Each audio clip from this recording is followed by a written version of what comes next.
Kata agama berasal dari bahasa Sanskerta yang terdiri dari dua unsur, yaitu a yang berarti tidak dan gema yang berarti kacau. Jadi, secara etimologis, agama ini berarti tidak kacau atau teratur. Jadi, agama itu adalah sebuah kepercayaan atau keyakinan yang dijadikan pedoman oleh manusia untuk membedakan mana yang baik dan mana yang salah dalam bertindak, berperilaku, maupun berucap atau berkata. Yang kedua yaitu mengapa manusia itu harus beragama. Jadi, kenapa kita itu harus beragama?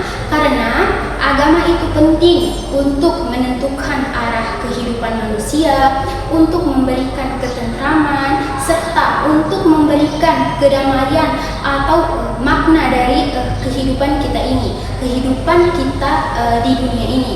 Kemudian, tubuh manusia itu kan terdiri dari dua komponen, yaitu jasad dan ruh, di mana jasad itu dipenuhi atau bisa dipenuhi dengan makan, minum, atau berolahraga. Sedangkan ruh manusia itu tidak bisa dipenuhi oleh hal-hal tersebut. Ruh itu dipenuhi kalau dalam Islam itu dengan beribadah kepada Allah Subhanahu wa taala, yaitu dengan sholat, mengaji ataupun berzikir. Jadi hal-hal tersebut itu dilakukan untuk memberikan ketentraman pada hati, batin, atau ruh atau jiwa seorang manusia.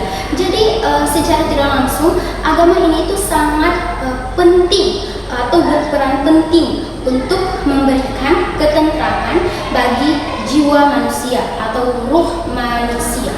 Materi selanjutnya adalah fungsi agama.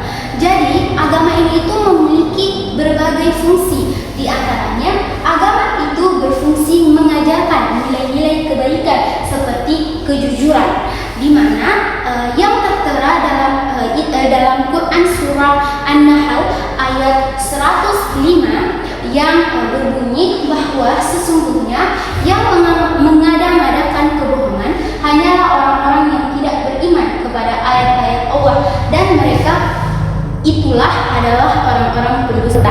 Jadi secara tidak langsung dalam agama Islam itu kita diajarkan untuk bersikap jujur dan menjauhi perkataan-perkataan dusta atau berbohong. Jadi selanjutnya adalah prinsip agama, di mana prinsip ini memiliki arti sebagai pegangan atau pendirian, di mana prinsip dari agama itu adalah ilmu, dan ilmu ini secara filosofis adalah dasar atau fondasi yang sangat penting dalam perkataan dan perbuatan manusia.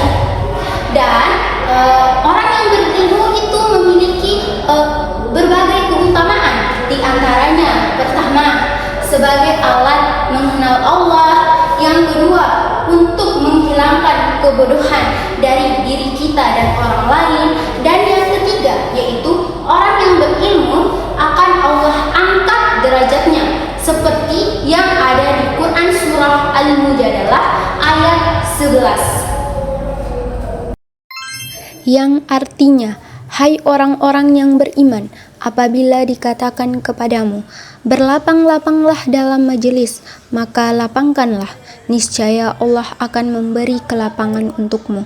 Dan apabila dikatakan, berdirilah kamu, maka berdirilah, niscaya Allah akan meninggikan orang-orang yang beriman di antaramu dan orang-orang yang diberi ilmu pengetahuan beberapa derajat.